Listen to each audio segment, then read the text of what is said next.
Nabu, Liga Sandefa Chumdemna, Shana Fira Shiti Naramiani Bilisamti, Adatena di Nichigaju Sanaka Tibandu, Awati Tena Kadigati Nichigaju Sanipopana, Adatena Kadinisi, Dafati Chigaju Sanaka Tinchanifnu, Ramina Napanu, Toko, Yarmani Garagara no Kodu, Ramano Napana, Yarmani Kamuka Ramati, Yarmani Kamuramada Pachukaba, Abati Kanakadini Chigaju Sanachilisu Sintamno, Shalam Dirabitin Bilisamna.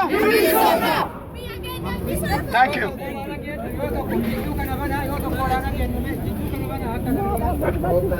Okay, Jindo ka na ba? Hello. Nana.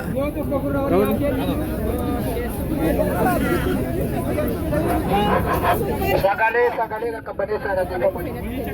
Boleh cakap na.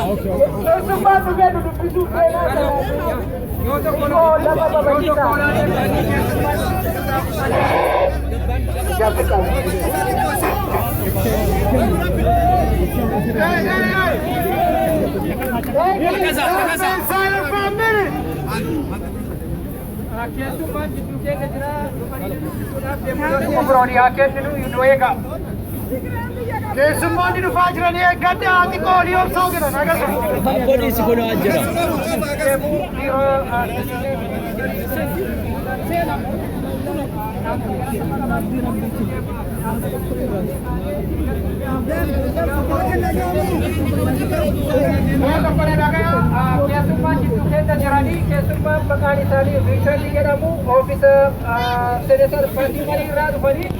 Kau tu sedih ni mah. Kau tu akan tekan orang kan.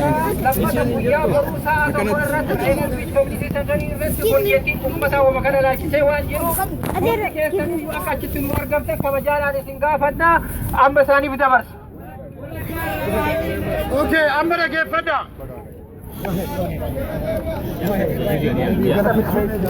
Thank you very much for the invitation to speak.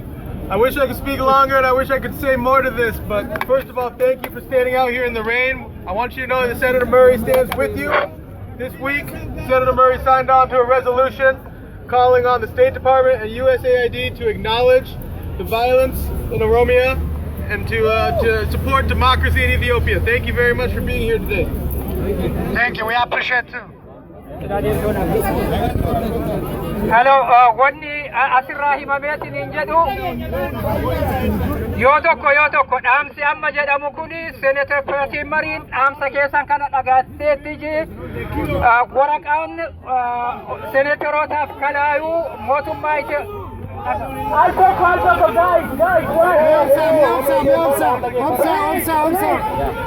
Bola dhageessu be.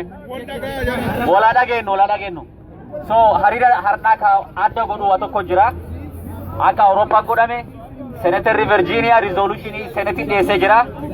Fatimaarillee Senate Flori gubbaat resolution ati irratti ni mallatteessaa jettee waada galteetti hamilee guddaan nu dhagaamee jira. So